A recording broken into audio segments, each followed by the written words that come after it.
Hello, hello. Hey, She Army. Welcome to the 25th episode of the Simply She podcast live. I'm your host, Crystal Renee, and I'm super excited to be releasing the 25th episode this evening live. So, since we are doing this thing live, there's no pause, there's no rewind. We are definitely unfiltered.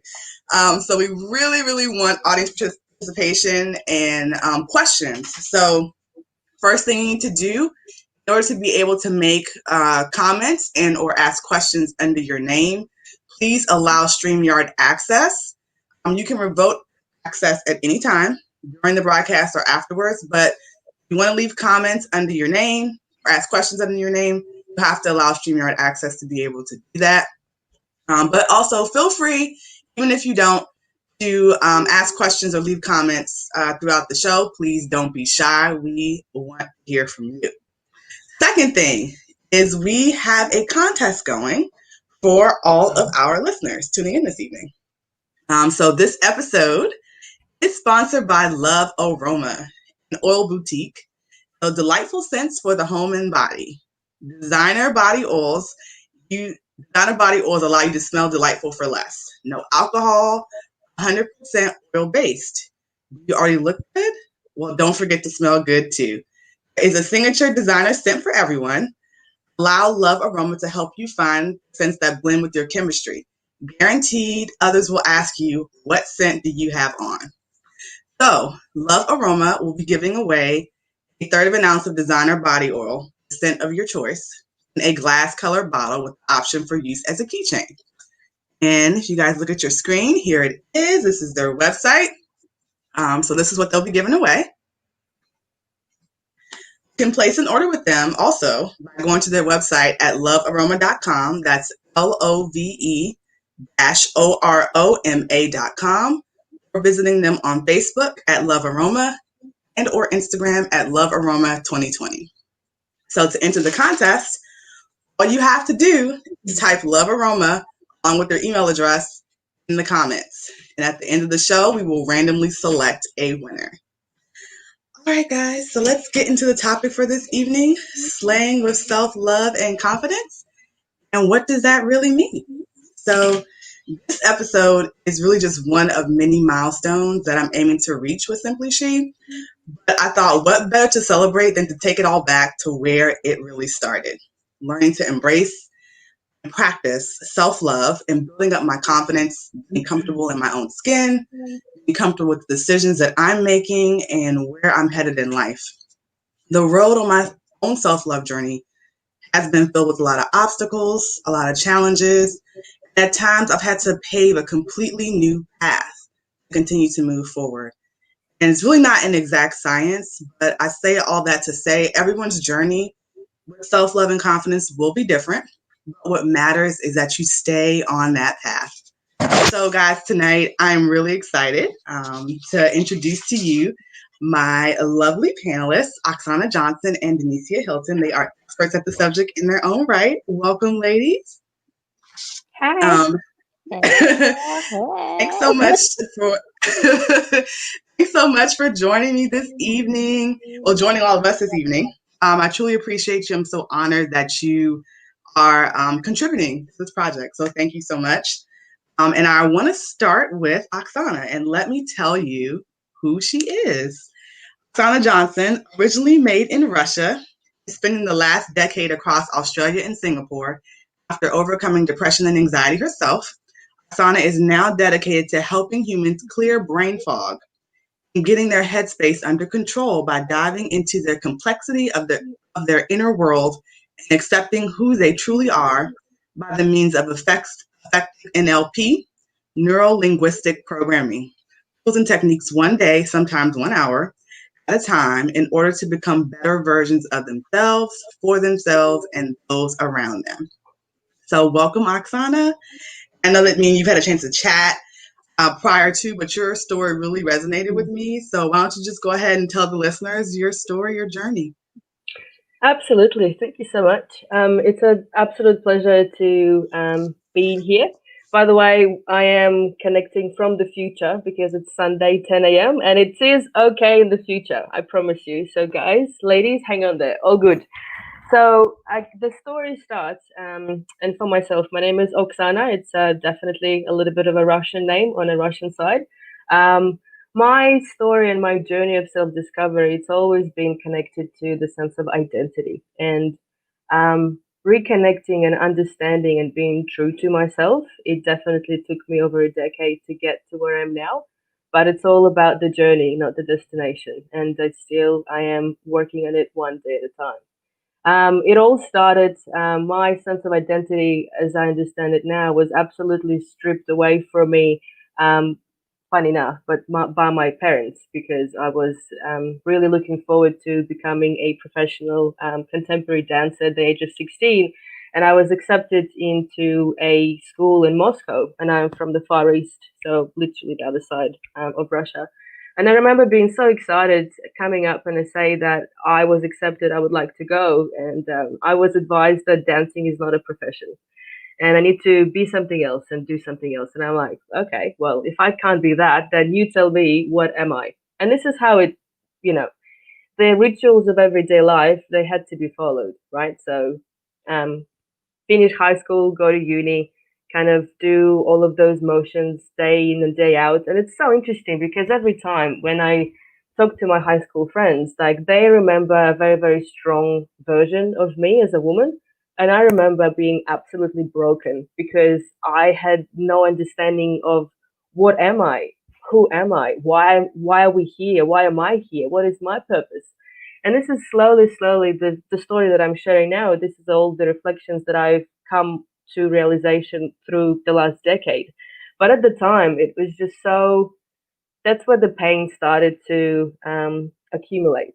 Yep. And I remember being at uni and just kind of, again, after high school with the grades that I had, my parents pushed me quite significantly with academics. And, I could get into any university I wanted, but I decided to do something very, very generic, just, being safe. And I just did business because it's always nice to have a business degree. Why not, right? Like it can be quite transferable. And I remember it's a 5 year degree in Russia. And halfway through, so 2.5 years, we call it an equator, so to speak, halfway, right? And we would gather with our group and camp out by the sea.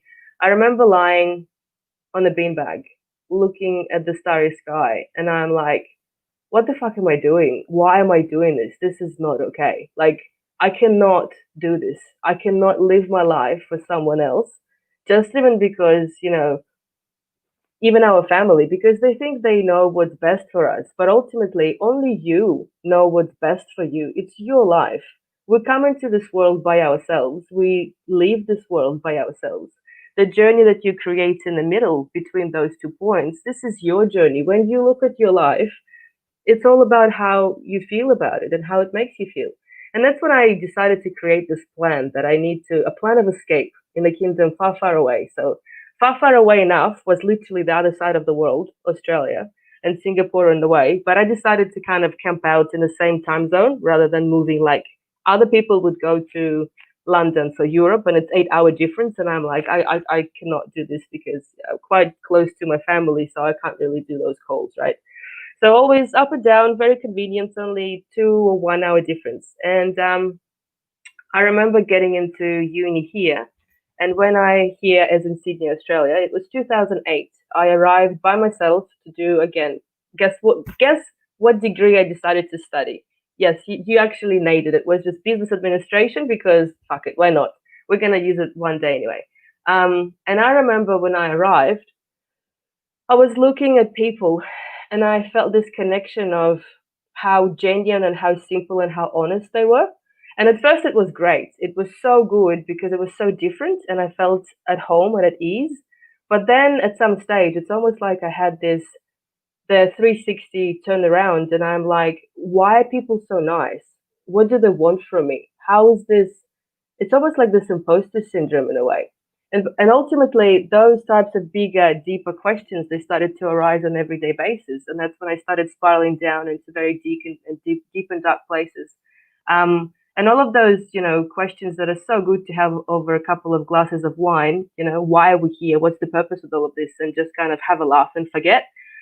They were so big and deep at my core because I was supposed to be a dancer, right? Like this is what every fiber of me was supposed to be. And I was living this life of achieving things externally, doing the uni stuff, doing the marriage stuff, you do all of these things. I did all of those things that society and, well, my parents and society thinks that this is what you should be doing. But ultimately, it just felt, exhausting. And it was just so, I felt like I was living for my parents and then I was living for my husband. And then at some stage, I was like, so what about me? Like, when it would be my time, when it would be a good time to actually start looking after myself. But then, as we all know, I had my little internal dialogue voice of my mom in my head saying, stop being so selfish. Because in Russia, that's what, like you, especially as a woman, that's what you are not. You are serving everyone else. You're putting your family, your man, everyone else is like before you. And that's kind of the baseline of existence. So I've taken such a long journey in terms of self discovery. It began for me at through clinical system here in Australia, and by clinical system I mean clinical psychology, clinical psychiatry, right? So I've been diagnosed with clinical depression and anxiety, and we've done the entire range of whatever they thought it was suitable for me. But the way it felt, it was just like a band-aid effect. Like, when you would go in, then they will ask the same set of questions, try to analyze me. And then they will just tell me what to do based on purely their model of the world, not actually what was coming up from me. And then I would go and I would do it. It will maybe help me for a couple of days, a couple of weeks, but it will always relapse. So it's a band-aid because it was only curing symptoms, but not the cause, not the root cause of why I was feeling the way I was feeling. And then the journey evolved. We too many books, too many conversations and silences and meditations and yoga. And I don't know, I thought it was a good idea to become, Buddhist before I shaved my head, believe it or not. Like that was even when I used to have hair. But it's all of those things that you are trying on. Like, am I this or am I this? It's almost like you don't know what it is exactly what you are, but you think maybe someone will save you. But ultimately, you're the only one that can do this for yourself. And the journey kind of evolved, and I came across the concept of NLP. And NLP stands for Neuro Linguistics Programming. It's a form of psychotherapy. Basically, what it is, it uses a lot of visualization and a lot of constructive conversation techniques. But most important thing is it's all about you. You have all the answers in the unconscious mind, this beautiful, powerful unconscious mind. Only you know what's right for you. It's your life. And the way I felt after I've done my first step of the journey, so just my practitioner, I felt the way I would describe it. I've never felt so clean.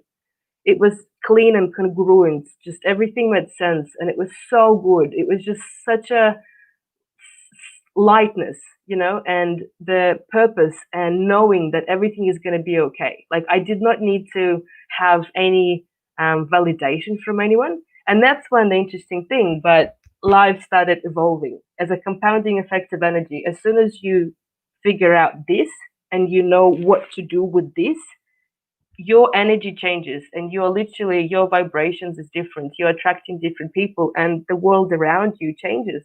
And that's what happened. I think at the time when we just realized that the marriage wasn't working and we were civilized enough to, still stay friends, but just stop torturing each other of being something that we were not anymore. It was pretty full on because you need to understand, like for my parents, especially for my mom, I'm almost like, can't say a failure, but I am 32 with a cat without kids and divorced. So as a woman in a core, like, yeah, that was a bit of again, it's all about different values and beliefs, and I love them to bits. But this is why I'm camping out on the other side of the world, and it's absolutely where I need to be at the moment. So the journey basically evolved. And like, let me tell you, I've been in corporate for 10 years, right? So I was not planning to do anything with the self discovery stuff. It was just purely for me. But I realized when I've done my practitioner and my master practitioner and then my coaching foundations that I have these tools. I need to share them because the beauty of NLP is that it's not rocket science and it works. It's so simple. And my job is to inspire and to facilitate the process of self discovery every day because obviously we train our body. That's how we can train our mind. And whatever we can control, it's how we respond to things and what we actually allow in our mindset. And that's how the journey started. I started helping myself and then friends of friends, and then it kind of grew over time. And then when we came back from Singapore, I just decided never to look back and take a leap of faith and establish a little practice online. And that's what I do. That's my little story. How was that? Yeah. Yes. So, I mean, I told you before, but like, I feel like we live the same life. Like, Yeah. seriously, just, I was like, my sister from another mister, seriously. Like, I like the exact same life, almost exact same story. And it really, um, hits home for me, especially the living for everyone else, the living for your parents, the living for your husband. And it's like, you never stop to think to ask, when is it my turn? And if don't, you don't pause and within your journey, look within yourself and say, it should be, when is it my turn? It's my turn is now. If you don't do that, you'll continue to live your life for someone else. You'll let someone else always be in the driver's seat. So, definitely kudos to you, for doing that and taking the leap of faith. It's not an easy thing to do, especially when it's expected of you, right? Culturally, it's expected to live a certain way. You're expected to act a certain way, your life be a certain way, especially if you're successful, right? No one ever wants to hear that like things aren't going so great at home, or this wasn't really working out. So you got to cover that up. So Yeah. definitely brave and Absolutely. speaking out, speaking your truth. Mm. So I did want to ask you, NLP. I'm, familiar with it, but some of our listeners may not be. So, could you like give an example of like a technique you would use and how it would be helpful to others? Absolutely. Absolutely. So, just in a nutshell, NLP, as I mentioned, stands for Neuro Linguistics Programming. And basically, what it does, it's understanding how the language of your mind created the patterns that you run in life. So, we all have patterns of behaviors and attitudes and habits that either can be resourceful or they can be limiting, so they can hold us back. And as we all know, repetition, and this is what's been happening with programming through childhood. Again, it's not good or bad. There is no judgment. It's just that you ask yourself, what is your baseline of existence and for existence at the time? Just because, we were raised in a certain way, different cultures, it's all of those things. That's how they lived. They never knew better. And you don't know what you don't know. As soon as you start educating yourself, that's when you get new information in, and that's beautiful. So with NLP, it is communicating with the unconscious mind. And as we know, there is only 5%. It's the conscious. It's the analytical monkey brain, I call it. It's what we use to analyze, judge, perceive, basically put things into boxes, because that's what we do. Because ultimately, brain is lazy. So it's much easier just to put it in a box and now it's figured it out and it's awesome. With the unconscious, it's the 95%. It's everything else. That beautiful unconscious mind runs your body. So we don't think about breathing. It happens automatically, right? So we don't think about digesting. It's just all of these things. Your body is running through your unconscious mind. As well as it's a massive storage, like a massive hard drive, right? All of your memories and experiences, everything is there. Even if you don't remember them, that's okay. You sometimes dream of things that you thought that you've already forgotten, but they're there. The way we communicate to the unconscious minds and how it can be actually, what can be achieved through NLP, there are three folds, I would say. There is one side of things as state management, I refer to it. So literally like what is happening with your headspace and what you can do with this. Then there is the goal setting. So a bit of coaching, like this is what I want. How do I get there? And it's all about bite-sized pieces of how you can get there. And last but not least, it's all about the communication, right? So the purpose of the communication is the response you get. How do you communicate with people so your message is actually understood? Like, do you know, sometimes you talk to people and they're like, it comes from like one ear and it's coming of their ear. In order to be on the same level and create rapport and actually have meaningful communication conversations, this is a third very, very vast part. To give you an example, one of the very simple techniques that I probably share at the very, very beginning of working with someone, and it can become even a part of your meditation routine. It's basically called clearing of the now, and it's all about the timeline process. I'm not going to go into massive details, but ultimately it's just creating control of visualizations of what's happening in your now. And then most likely you will understand that there are things that belong more in the future or in the past. So you literally take it out and compartmentalize it, right? You organize your now, and then you go into the future, you do the same. And then last, you go into the past. So literally you're creating with your beautiful unconscious mind, it's the capacity, you're visualizing and you are taking control of your now. And that's it. And it's just, you do it over and over and over again. It takes practice for it to be very quick, as with anything we do. But it's basically putting things into perspective and feeling in control and understanding that now, what we're having now is actually not that bad at all. And we have a life and life is going on. So that's a very kind of, a bit of ad hoc. So if you would like to know more, please don't hesitate to contact me and I will talk you through. But yeah. Awesome. Well, that I can see how that technique would be very helpful. And you just mentioned it, but can you tell us how listeners can reach you on social or however they can reach you?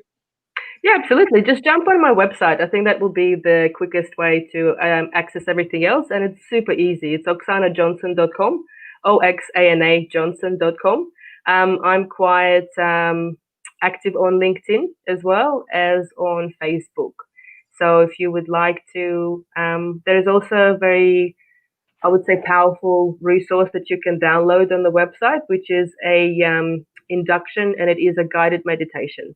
With my, if you like the way my voice sounds with an amazing Russian accent, this is exactly what you're going to get. So please do not miss out. And I would love to hear from you guys.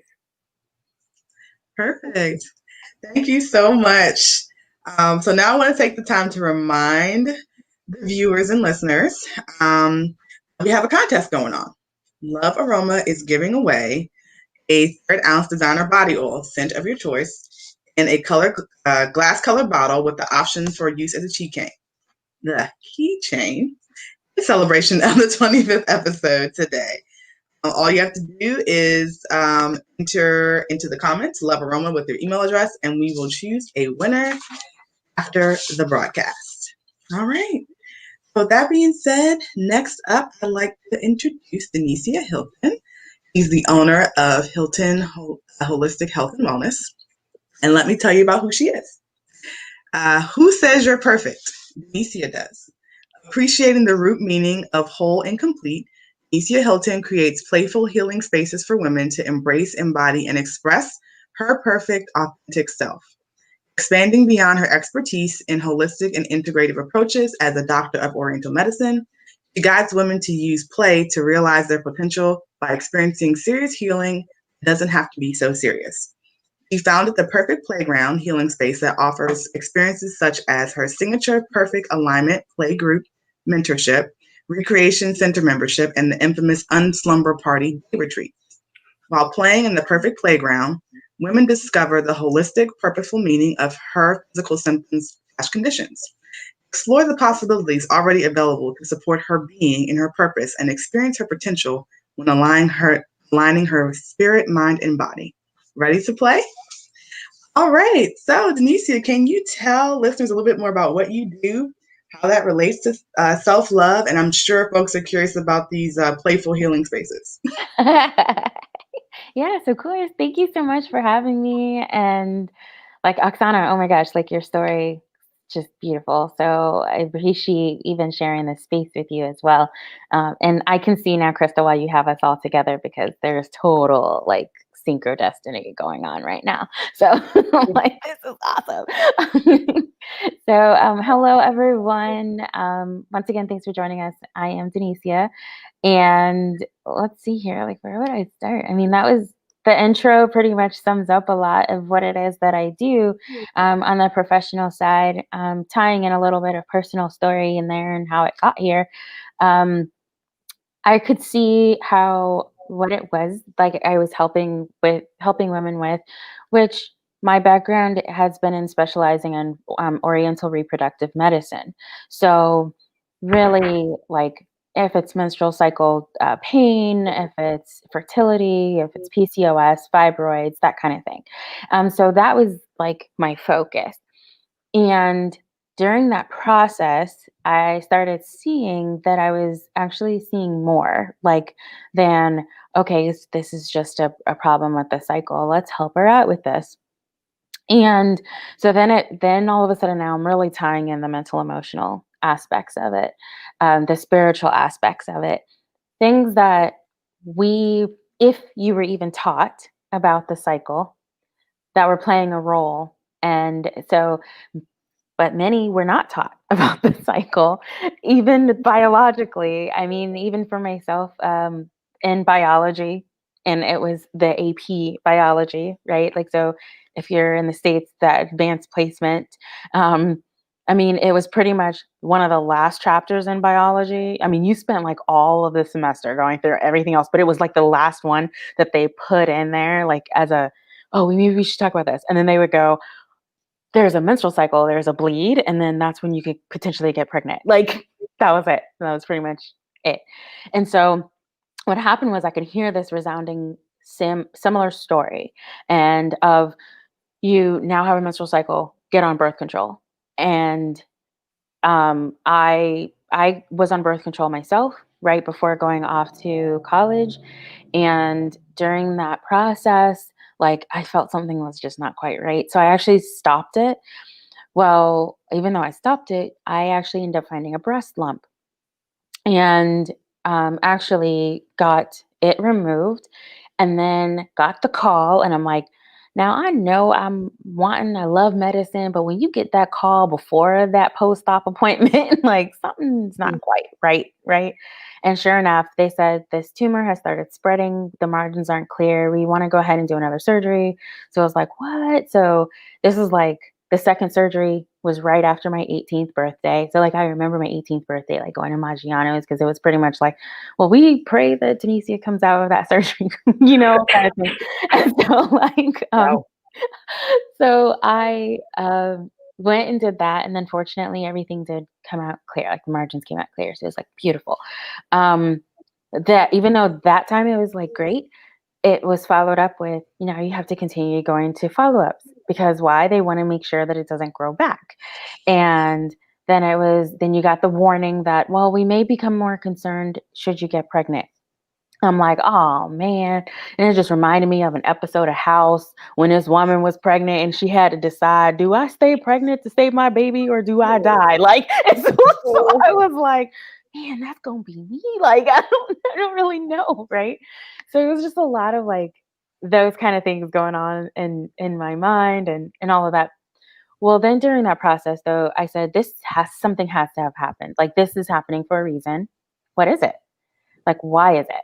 Like, why is this happening? So at that time, I said, well, maybe it's because most don't think that us in our age group as a teenager can get these breast tumors. So I went on this crusade. I was like, American Cancer Society here. What can I do to help teach breast self exams? Because that's how I found my tumor. And my mom was the one who used to tell us all the time, like, make sure you do these. Like, she taught us from a very young age, and we're boobalicious. So, like, it was to her, like, really important, even though we know size doesn't matter. But, like, so I was all up there on campus, like, yeah, everybody, make sure you do these. Guys, you need to know too, because you can get, like, classic, like, college university, right? It's that type of energy when, So, fast forward, actually, I'm in grad school, go to a training, felt some connection with the presenter. And me even being there was actually not supposed to happen. But I was there and I felt something with this presenter. And I'm like, I'm not sure what this energy is. Like, what the heck is it? I stuck it out, sat there. Come to find out, his wife had passed away from the same rare tumor that I had. And that not only that, that tumor, because I never got answers as to why it happened. There was no family history of breast cancer at that time either. And they didn't even say like, oh, you have breast cancer, but they automatically like put it in that category in a way because they're trying to figure out, like what is it? Where'd it come from? And I learned his wife, it was because of sensitivity to estrogen in which she was put on because of menopausal symptoms. Mm. So now, like, it seems like things are just so disconnected. Like, I'm about to like tie it all together right here for you. One, I was like put on this birth control without fully understanding what it meant. So what the decisions that were involved was, which do you want, pill, patch, or shot, Mm. right? And that was pretty much it. Like you kind of go off of, well, I hear that others might get acne, they might gain weight, like that was the extent. So that's a problem in and of itself within a system. Mm. And then secondly came the like, how much is it that women are just kind of going along and we're just told, and especially in the medical system, because then I'm working in fertility, right? So oftentimes those women they may stick with me through pregnancy so I can support them during pregnancy to help prepare them for birth, right? So at this point, not only do I see that women are just kind of like told and you just kind of do in the medical system in regards to this birth control that's just given out very freely without fully disclosing the impact, right? And impacts including like certain groups that it's specifically handed out to for controlling populations, but then also increase in anxiety and depression, and then wondering why there's all these other issues, digestive concerns that are also associated with it. And then now you come off, and then there's no education. There's no education going on. There's no education coming off. And especially if you're trying to expand a family, or maybe not even trying to expand a family. Then other chronic conditions that are associated with its use. So you have all of that going on in the system that's just like here, right? Then now you progress and now you go into pregnancy. And once again, the medical system's like, oh, well, you're going to birth the way that we want you to birth. And so now you have this other way that women are controlled, and then like whatever it is that whatever you're desiring, you're not even given the options. You don't even know. And so then there's a lot of choices that are being made that in what happens as a result is that she ends up beating herself up. She ends up talking negatively, like, why is that this happened? Like, why did I do that? Why didn't I know this? Blah, blah, blah, blah, blah. And I kind of feel like very similar to what Oksana, what you were saying, as far as like even the selfishness part, like this is what we're supposed to do. So are you telling me that we're supposed to blindly just go and accept these drugs, like blindly go and do all of these other things according to society, according to family? That is actually tied into how you could see it manifesting in the cycle issues. So if people want to tell me like, oh, well, there's a lot of women that have issues with their cycles. Yes. And if you talk with them, then you'll hear just how much it is that there's all these other constructs and these cultures that are going on that are playing a role that actually are not in alignment with what her own spirit wants. But yet she's living it. And she's trying to do that. And so she's manipulating into that. Right. And so like that in a way is me. Like I had my own like cycle issues with pain and just kind of like, I'm going to sit here underneath my desk at work and with this space heater pointed at my uterus right now, and I'll just bring my keyboard down on the floor. Like literally, that's what would happen. But guess what happened? I was also in a workplace that was very, very stressful. I actually started experiencing anxiety, and I didn't even know that I was. Like, I just knew that I would start getting sweaty at a certain point as I'm on my drive there, and I start getting itchy, and I like start really, I mean, I didn't know what was happening, but I was like there. In retrospect, I realized like, oh, snap, you was having anxiety attacks. Like, but it was very stressful. I felt really like they weren't listening, or like being used in certain ways that, it was just like, I felt like I had to have my guard up all the time. That's totally not me. Like, I like to look at people in the best light as possible, hence the potential in everybody. Like, I see that potential and I see that possibility for people. And so I'm going into an environment that I couldn't do that. I felt like I had to watch my back all the time. And it wasn't me in my head. It was literally people telling me, just be very careful, watch your back. And I'm like, dang, like, well, I'm glad I got people in different places, but I should not have to come into some place like this, right? So imagine then, like, my cycle reflected it. So now if we like really take this and we we expand this out, right? So now you can see, just as you read in my bio, first of all, taking everything way too seriously. Once I decided, like, I have to get out of this scenario, I have to get out of this, my cycle ended up changing too. But I bring this to the point of what I said, like, what it is that you experience physically is going to be a manifestation. And I realize now and appreciate even more that it is a manifestation of the mental, the emotional, and the spirit. So when people go to the physical, it's like, I might talk about the physical now because I know that that's what's going to get your attention. And even then, the physical can be something so small and so minor that we're just like, oh, whatevs. And then what happens is it's going to keep building up. It's going to keep building up until you say, all right, I give, like, now I'm going to like address this. And so through all of that, now like in grad school, like this is where that Eastern medicine, that holistic perspective really takes hold, is in my field and my playground, on my playground. Like, holistic means literally everything that's about you. And why do I say that you're perfect? I do say that you're perfect because you are whole and complete. This is something that was in my life. Like, it was, I got tested when I was younger because my mom, she, bless her heart, she thought something was going on, like why it would take me so long to do my homework. And so, like, she's always like, why are you giving these children so much homework? And so, come to find out, I was like secretly tested and to see a psychologist, and they're like, no, she's just a perfectionist. And so it took me a long time to do things, and it still does to this day. So, so here's the thing, though. I see the gift in it, right? So I'm just like, well, let me see. That just means that I'm more than likely gonna be an optimist about my time. Like, wrong link, I'm late a little bit, but like, but when I'm there, right? I can be focused. So like, all of that being said, like, it was that recovering perfectionist. I got to get my life together. Like, think about all these colloquialisms that women say, right? Like, I got to get my life together, and I'm a recovering perfectionist, and all of this. Like, it's like, I got to fix this. I got to fix that. Like, I'm gonna fix that. Like, but the implication is that you're broken.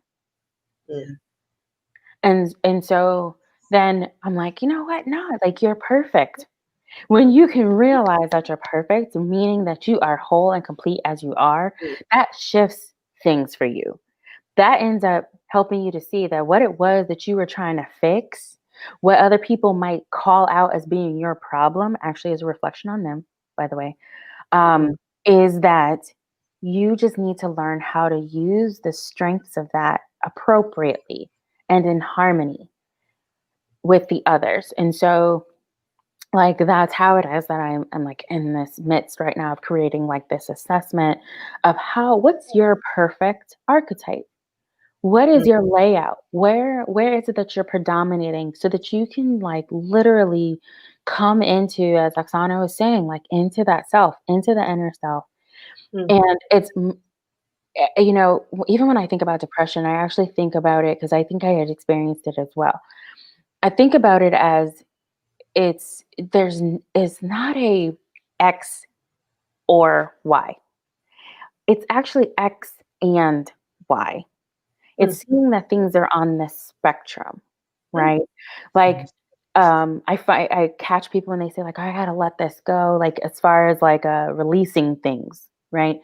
And when it's energy is neither created nor destroyed. It's actually transmuted. And so when you can find that whatever it is that you're trying to release, actually, I invite people to go on that spectrum of then what are you wanting to transmute in that, Mm. right? And so, like, in what ways is it that you can really play with it? Mm. And because it is a part of you, it is that wholeness. So if it's a part of you, it has already put a little stamp there. The thing is are you going to allow it to continue to stamp in that passport, or are you going to go ahead and get other stamps? And so, like, when you can see that, you realize and you accept and embrace all of you. So, like, that whole thing is totally like all a part of the perfect playground. It's in any of the experiences anywhere, right? The whole mission is that you embrace, you embody, and you express. It has to come to full, because it's one thing to become aware in the embracing part. It's another thing to actually own it and then do yourself, your inner self. And then it's a whole another thing to allow that to come out and express that. There's a level of confidence, there is a level of comfortability, there's even a level of vulnerability that's there. And through all of that, you go through these shifts, you go through these changes. And that's where it is that you might need that support system, because guess what happened? Let me tell y'all, you have a support system that supported the way that you are right now. And so when you're wanting to actually invite something else different to come in, your support system is going to change. It needs to change. That's right. And so that then is where you would invite other people to come into your space. Invite me to come into your space. I would love to hold that for you in whatever capacity it is. And I listed as those experiences. And that's something that I've had to like learn about myself. Like, in what ways is it that I'm not allowing my inner self to come out? In what ways is it that I was still like recovering or trying to fix or whatever it is? And it's like, ooh, there's I gotta learn more about this part of me, and to see that it's not a problem. It's not a problem that detailed stuff. I can do the detailed stuff. It's just that I can't stay there. If I stay there, I actually do see differences physically. And so then that's when it is in my support team, I need to bring in people that can handle that stuff. If I'm going to explore, this is the part of play. Like, Mm. play, oh my gosh, is just when you can really take it in. Play in two definitions. I keep doing this off to the side because we're like this. But two, let me go. Okay, there we go. I'm trying here. Two definitions. Play being its activity, right? It's simply activity. And it's activity that you're going to end up learning, right? And in that process, if you think about it, you've actually been playing your entire life, because it's simply going and doing an experience and learning from that experience. Mm. What I'm asking now is that you invite conscious play. So, intentional play. What is it that you're wanting to experience? And then to be present right then and there with that experience, and then learning from that and expanding in it.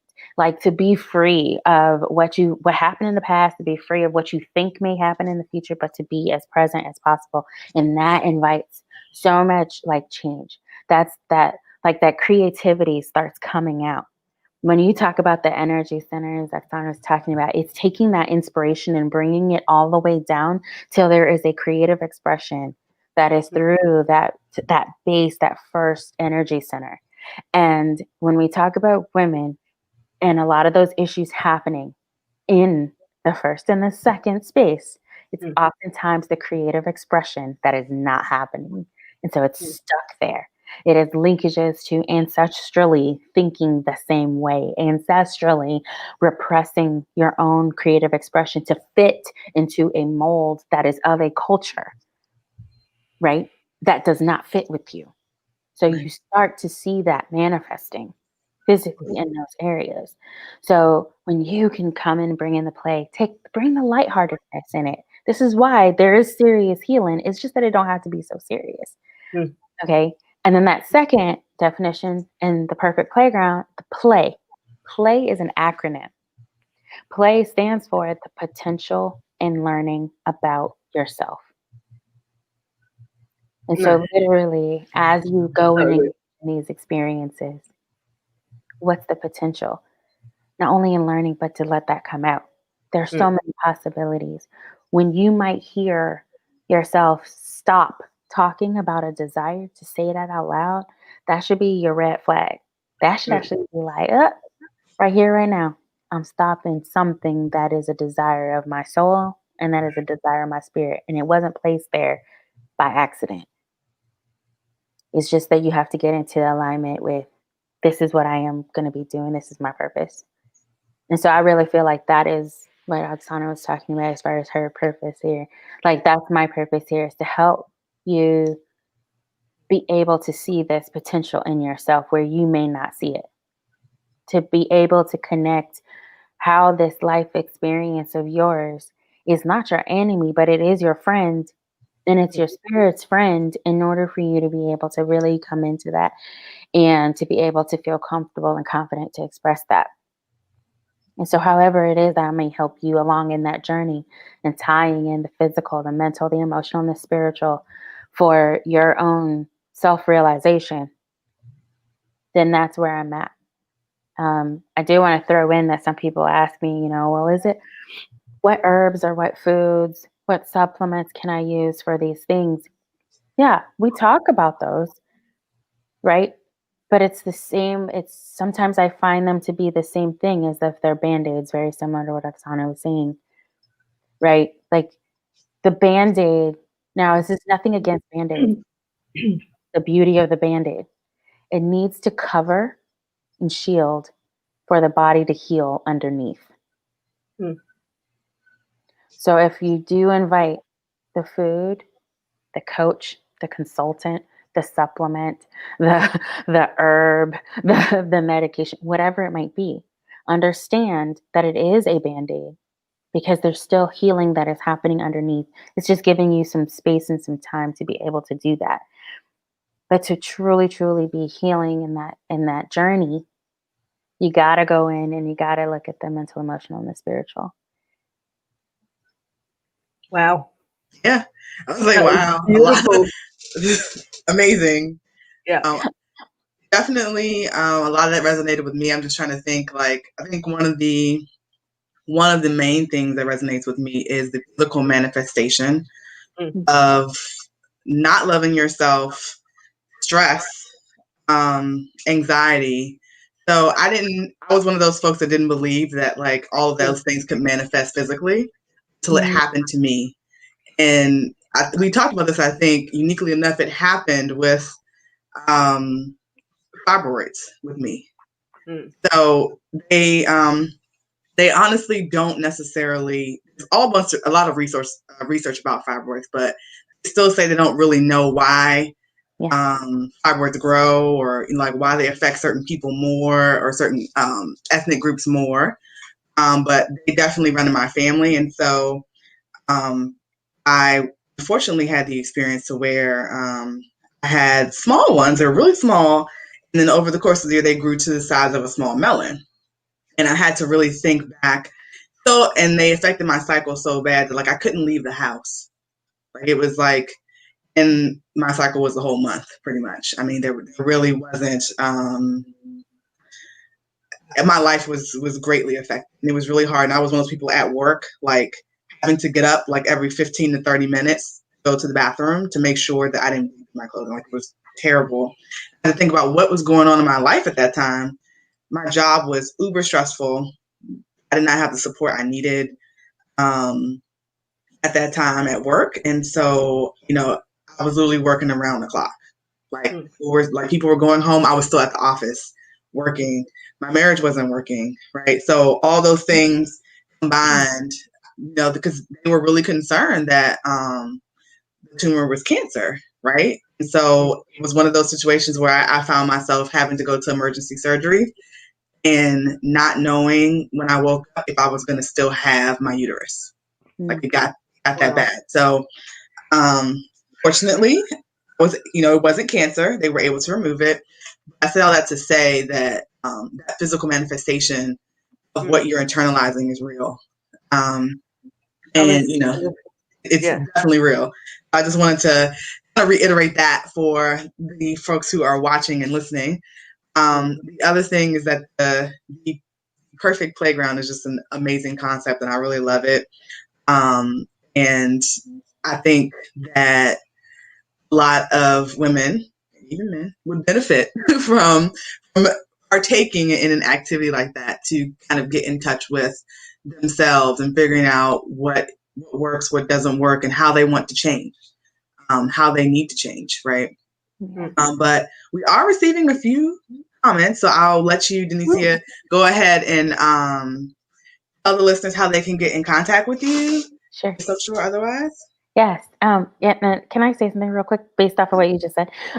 Once again, you don't see me pointing, and it's so weird for me because I express with my hands. So, but what you said as far as like what it is that you might need, right? Like, I just want to reiterate that in that understanding, when you understand the self more, the tool and the resource will present itself.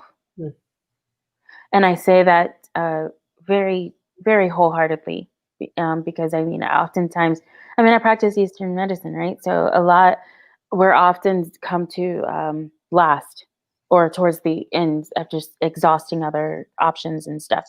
And the thing is that the more and more that you get to know the self and you align to the self, then literally the other, what it is that fits for you will come.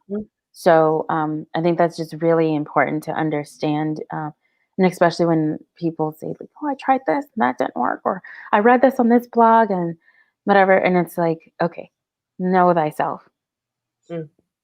Or position yourself with someone that can help facilitate that for you. And so just to really hone that in there, right there. But yes, please get in contact with me. DeniciaHilton.com is my playground. It's my online space. And on the socials, it's the same thing, Denicia Hilton. I'm on most of the time on Facebook and on LinkedIn, both at the same handle, Denicia, DENICEA. Then Hilton, HILTON .com, and Facebook and LinkedIn. Yay. Yes. And if you visit, oh my gosh, like this assessment, like that perfect archetype assessment is going to be up soon. So like be on the lookout for that. If you want to just follow me or sign up for email, then you'll get word of when that drops live. Awesome. All right, so I invite all the folks who are tuning in to go ahead and drop some questions in the comments, whatever you would like to say. We're going to wait just a little bit. Yeah, we love questions, so go ahead and ask them. We do have one comment, though. Says that play acronym was everything. Oh, yay. Yes. Play my stay, y'all. Play my stay. So questions. Oksana, I would like to ask a question. Sure. Yes, please. With the NLP, I think you explained briefly like what it is. So can you explain like what it's like when actually working with an NLP like practitioner? Sure. So the modality is a form of psychotherapy of NLP. Like usually it can be done in face-to-face, but the beauty of it as well is because it's so visual and it's so conversational that I work online. So the majority of the sessions that I do, they're just one-on-one tailored solutions via Zoom. When, technology, it's amazing when it works. And it's great that we've actually experienced that through the times we're living at the moment. I would say let's call it the NLP formula as it is. It's so simple, as I mentioned, not rocket science.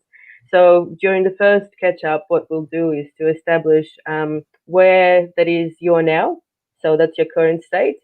We'll establish where is that you want to be. That's your desired state. And then obviously the reason why you are not there yet is that there is something that's holding you back, right? So then we identify all of those limitations, which can be behaviors, thoughts, attributes, your internal dialogue. How are you actually talking to yourself? Is it even your voice, or is it, like in my case, it was my mom's voice, right? But just to create that awareness And I work with 3A's as well, very, very similar to what you mentioned too. It's creating that awareness and then take the time to accept it. And then actually you are able to do something about it. So action. So very often I find that we jump from, we don't know what we don't know. As soon as we know awareness, we just like, let's do something about it. But if you don't sit with it, and that's Right. exactly what you said, if you don't actually own it and sit with it, it's not going to be sustainable because it's all going to just relapse altogether. So yeah, that's ultimately with NLP, it's all very purely based on language, right? And that's the linguistics of it. There is a little bit of, as I mentioned, like induction, so a bit of hypnosis happening as well. It's all about communicating to the unconscious mind because you know what? It's always listening. Even when you think that it's not, it's always there. And exactly, I totally agree with you as well. It all starts with you. Like you know, I typed in the comments just for us ladies. It's like you do you, boo, because no one else can. Like it's just that's it. Simples. It's just a matter of allowing yourself to accept it and just do something about it.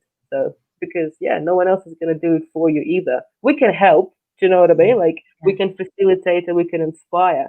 But that very very first step, it's purely gonna be on coming from what is that you want and be true to yourself. Go wild. Wildest dreams come true. So yay. Oh yeah. Did I answer your question? Because I just like, me, I just talk. Like you asked me something and I just talk. But I hope that works. Yeah, it did. That's awesome. I think that would be helpful, like just for others too. Like, what exactly would be happening? Like, Yeah. but it sounds like, yeah, you want to be open to, like, that's the thing is that there's a process. And then Mhm. it's even understanding, like, just being open in the process to what may come. And that's the beauty of the being present, right? Mhm. And like, But also, what I would add to this is why is it so? It's not like it's so different from clinical because my job is not to analyze you. My job is to inspire you and to ask the right questions. We don't need to like I remember going in and like wailing in pain and it's just all about how it makes you feel. Like fuck, I don't want to feel anymore. Like it's done. Can we not feel anymore? And then when with NLP we can create clean language around it. So we can create symbols. You don't need to share anything you don't want to. Like it's all about creating rapport and just holding the space. And then we can we don't need to name things what they were, right? We can literally create. I'm repeating myself. Create a symbol or a picture, whatever it is, and we can refer to that as a safe space, as a safe word, whatever that might be. And it's all about as long as you know what it is, that's all that matters because that's when the healing starts as well. It's that acknowledgement. Yeah. yeah. I think that's key to point out, right? Like, and because even in conversations or conversations that I'll have, is that you can find that many people like want to just like they embrace that, like that's part of their identity in that way. And so it's like it's helping to depersonalize Hmm. some of the stuff that you've just like totally taken on. And when you can depersonalize, I think that's where the freedom is to change and to change the relationship. So Do you know what's quite interesting? Sorry, just very quickly, what came up, like in terms of sense of identity, where it's always changing and evolving, right? I yeah, remember before NLP, like literally my life changed before and after NLP. Before NLP, I was embracing the concept of Russian soul, like that thing where we're so feeling and we're so emotional and we just like it's just so many feels and we're always um very dramatic, right? Like it's all like it's only black or white. It's like there is nothing gray in between. And before I started doing NLP, I was holding on to that identity because I thought that, this is all I knew, right? It's all of that too emotional, too crazy. And this is all about like, yeah, it's too much. And now I thought, well, but this is me. I'm not going to let go of this because I want to feel, and this is my choice. And then as soon as we started evolving and creating conversations around, well, but is it working for you? Okay, this is great. This is what you are now. But is it serving you? Like is wailing in tears all the like why? What's the purpose of doing this? And then ultimately what we can do is actually create a better version of yourself, for yourself, but also for those around you, because we are collective animals, right? We are social. That's what it is. And you've mentioned it too. It's all about that compounding effect of energy. When you change, when you become better, you have better communications and better connections. And as you mentioned as well, you're gonna, like, your vibe attracts your tribe, right? So as soon as you start doing that inner work, just life happens, and it's beautiful. Experience it, live a little, give it a go. Yeah. Go play. Like, Yeah, exactly. Yeah. I love that. Like, yeah, you had like it reminds me to that's why I love listening sometimes to Ram Dass. And Yeah. because that's exactly it. It's like becoming nothing. Like I remember I had a little conversation with somebody, and it like I could see it like her physically tense up Mm. as I was introducing her to lay away with what she was identifying or how she was identifying.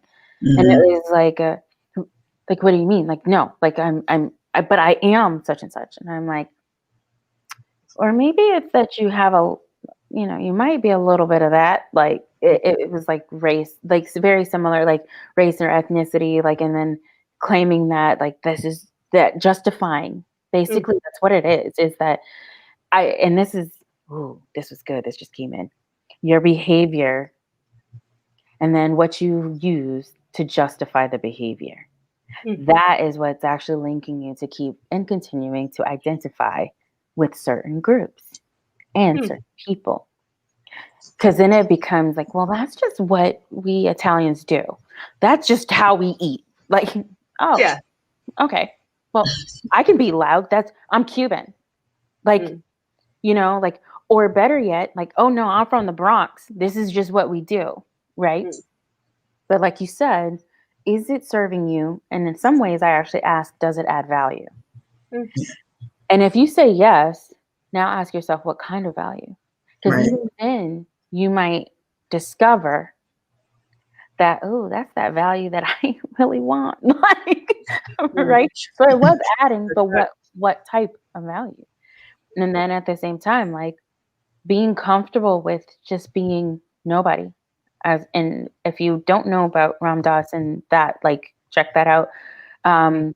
Because ultimately that is like I know that it was a trend to become minimalist. And in a way, this is a spiritual minimalist. Like it's minimalism in that aspect, in that realm. Like, how much is it that you can really just like let go to be nobody? Well, it's so kind of going back to, it's like, it's, we're holding on to our jobs because this is a definition, like, but ultimately it's not what you do, it's who you are, right? But we have those roles in society because with, like, as I mentioned, with Russian, it's all about motherhood, right? Like it's like, this is what you biologically can do. This is your purpose, ultimately. Then we are mothers and daughters and, I don't know, teachers, but it's all of those roles that we play, friends, right? Lovers, husbands, wives. But then, is it actually deep on a deeper level? This is just all the parts. There are so many different parts, but the parts, by definition, they used to be a part of whole. And this is exactly what you were saying as well. Like, no one is broken. Everyone is whole and beautiful at the beginning. It's just actually allowing yourself to look into it and accept it. That's the tricky part, because so many people, it's so funny. So many people come for coaching because everyone is like, no therapy needed. Everyone is fine. We just want to get shit done. And as soon as we get to the point of like, but the reason why you are not doing this, well, obviously we're not having this type of conversation, is because there is something that's holding you back. Beliefs, values, patterns. And this is all that's, it's part of the self-discovery process. So very interesting. Yeah. Absolutely. And I will say this is all a part of that self-love, what Crystal's definitely like the whole, just in case you're wondering, like, I thought this was going to be on self-love and confidence. Well, it is like, it's loving thyself to this point that you allow yourself to actually come out, like your authentic self to come back out. on the journey. Yeah. Yeah. We do have a question. So the question is for either of you. And it says, It's so true that when women, teens go to their GYN things, medicine are just given to you with limited options or consideration of alternatives, especially when it comes to birth control and giving birth. Do any of you have any advice on what to say to your GYN or questions to ask about what your options are? I'll let you do the needful. I think this is your playground. Oh, so come in with information before you go in. Then also go in a way prepared that there might be some pushback. Understand that, let's see how to put this. So understand that in their space, the culture that many of them were taught in was that you, the patient, just come in, you listen to what I say, and then that's it. So now, with as much access to information and whatnot, you're seeing a shift in the patient and provider relationship. Some of the providers are not up to that quite yet. So that's where the pushback comes in to play. Why is this important to understand? Is because you're not wrong. So sometimes that pushback might come in a form of you feeling like a failure, or even feeling like you were out of line. And these are things that I've had conversations with. So I know that this is what's happening when they're having these conversations with their providers. And so I say with that, then you may ask them to either explore or be open-minded to that there might be potentially other avenues that could support you.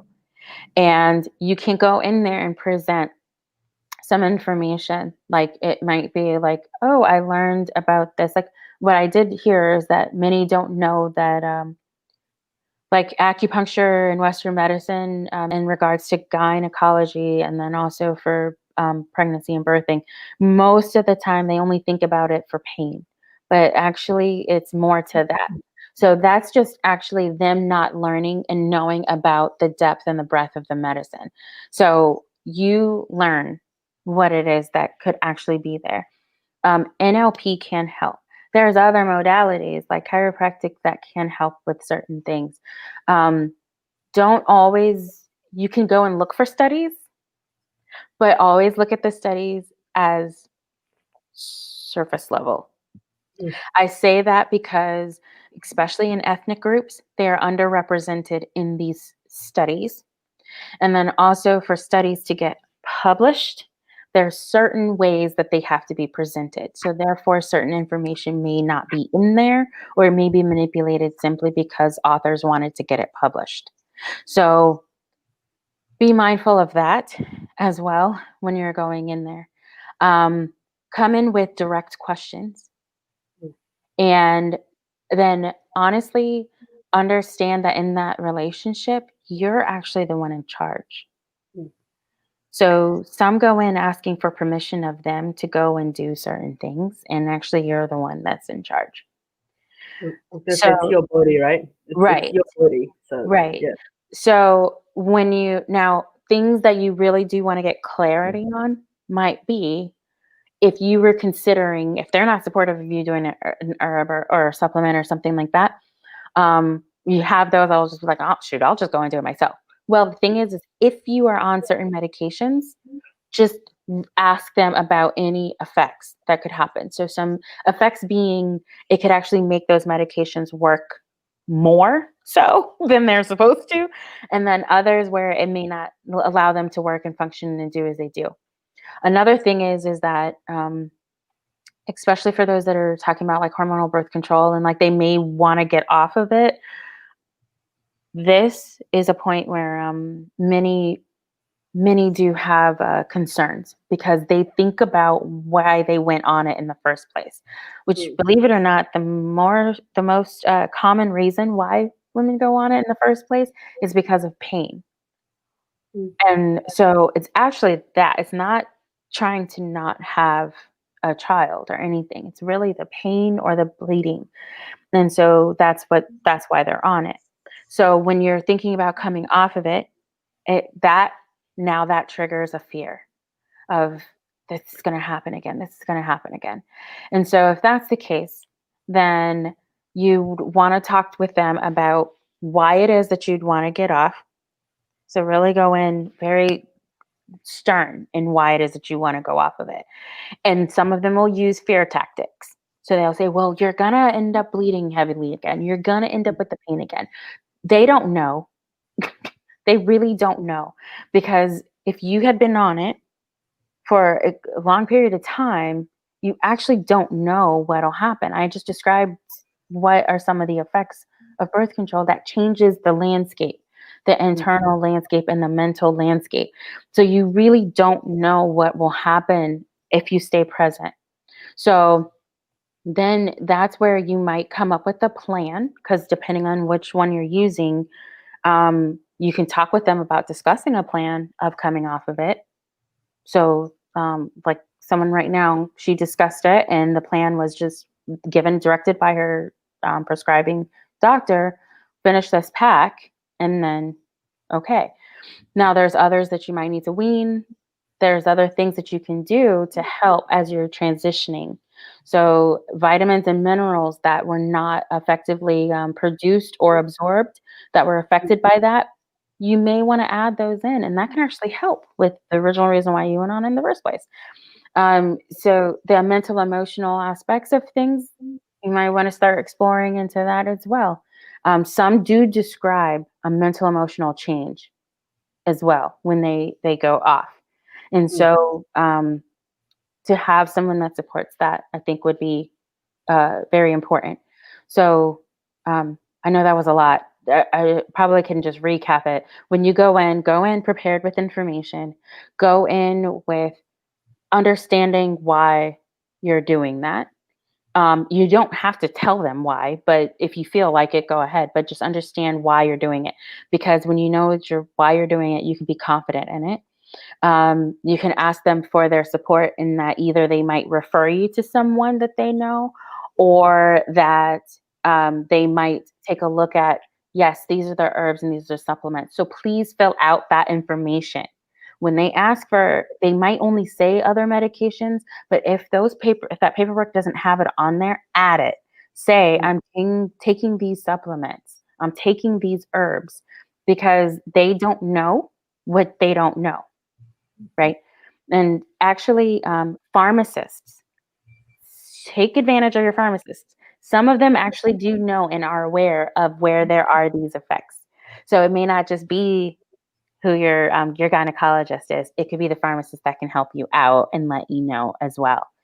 Of course, then there's, let me see, what else did I say? There was the questions, coming in prepared, the studies, the know your why, and then preparing for that conversation and to try to stay grounded as much as possible. Write things out as well, because in the conversation, it can kind of like play with your mind a bit.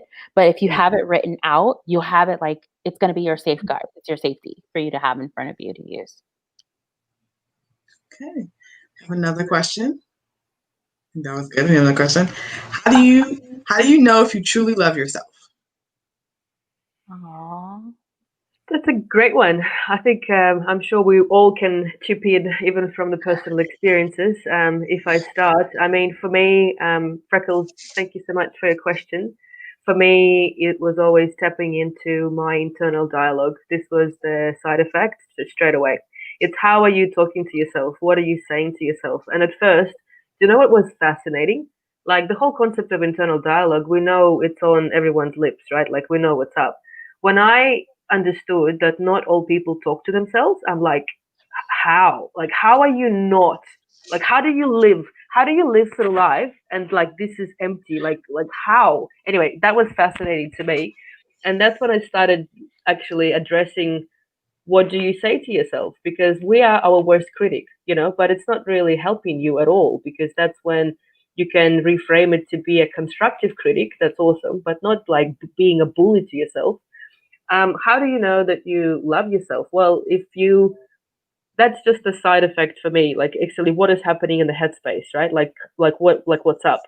But ultimately, when you're embarking on that self-discovery journey, when you are aligned, you just know. I can't tell you it's a feeling that's coming from inside. It's a feeling of groundness. It's a feeling of alignment and congruency, in a sense of you just know, like, you don't even need to have any sort of external validation whatsoever. It's kind of like that question what you just wrote there. How do you know? You don't even need to ask that, because you know. It's the feels that are coming through every molecule of your body. And this is that compounding effect of energy, because when it's happening from within, it's coming out, and that's when the magic starts as well. That's how it is for me. Yeah. Cool.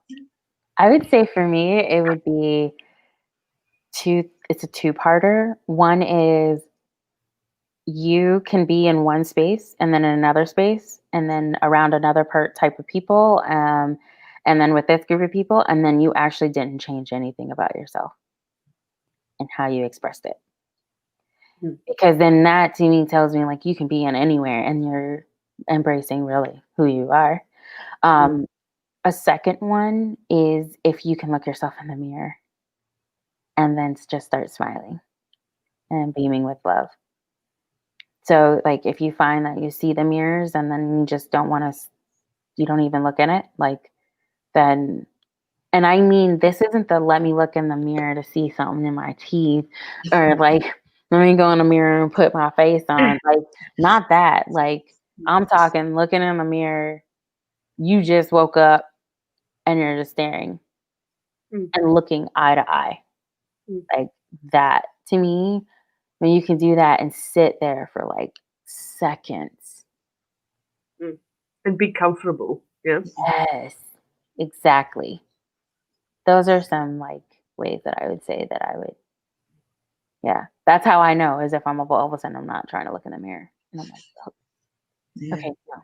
And I'll look and I'll stare and I'll smize.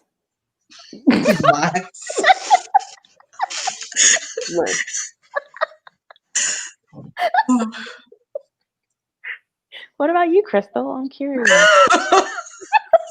I'm stuck on smiles. Okay. I think for me, it's similar to Oksana in that it's just, you just know, but I think I'll describe it in terms of behaviors.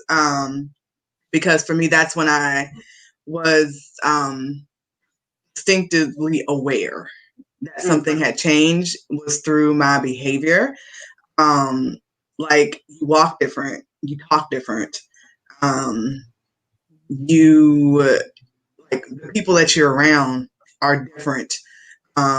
It's the feeling is something that I can't really, I thought that's something I can't really describe it. It's just like, kind of oozes from your body. Like, everything that I do is different. Like, I prayed differently. I had a different you know what? I had a different conversation with myself. I talk to myself all the time. I have internal meetings. Yes, internal meetings all the time. Because the internal meetings are important.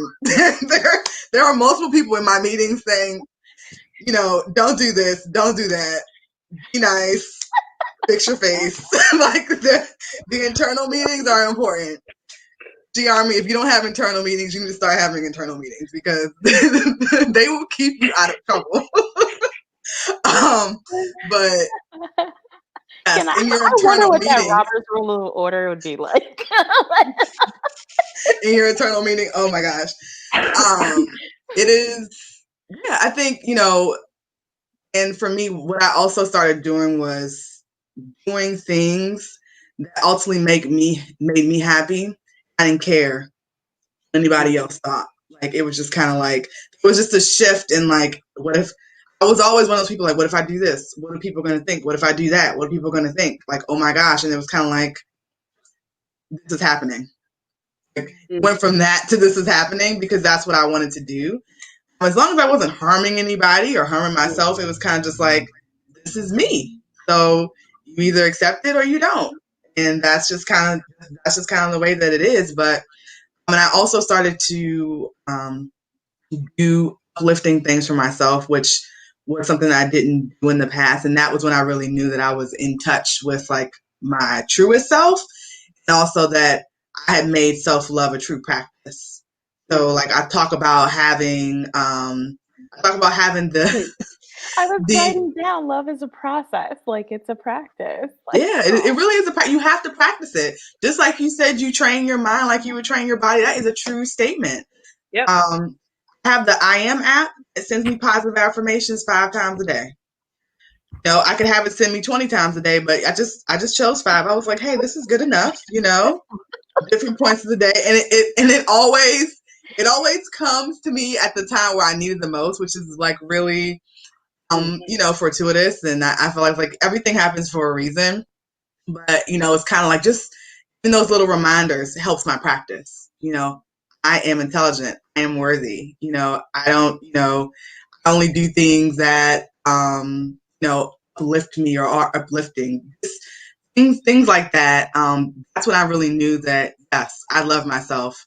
I'm not going back. I think too, it's because of the way the question was formed, and hopefully the audience got to hear what as we were describing it. It's not only a practice, it's a process. It actually is. I think love is not finite. So how do you know you love yourself? I would actually rephrase it and say, how do I know I'm loving myself? Because it is a practice, it's an action. Mhm. And so even then you can hear how we were describing, like, yeah, there are those days that this behavior or something that's our way of checking in because it is an action. And so really seeing that and embracing that part of it, then you can release pressure of, oh my God, will I ever love myself? Because you just created a deadline. You just created a goal line when really it's, am I loving myself? How am I loving myself right now? How do I know I'm loving myself? Yeah.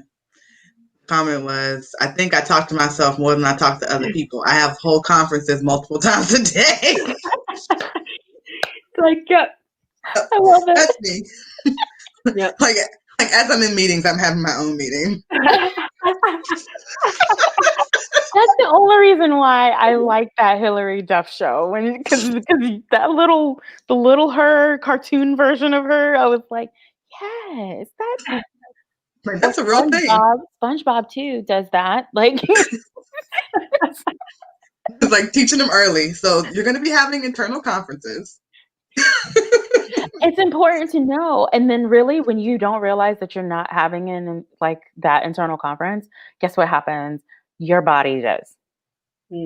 That's how you know too. You're going to feel tense. You're going to feel pain. You're going to feel like not well. Your body's having a conference and you just ain't attending. So like you may want to come in there and attend that meeting and start to be CEO and give direction. Right. Absolutely. All right. Are there any other questions? I'm not seeing any. I'll wait. Yeah. You just said the same thing at the same time. I mean, this is why we are all 3 connected right now, right here. So yeah. This is great. Really, I think She Army is going to love. If they weren't on tonight, they're going to love the episode. And I really thank you guys so much for being on. Truly a blessing to have you here.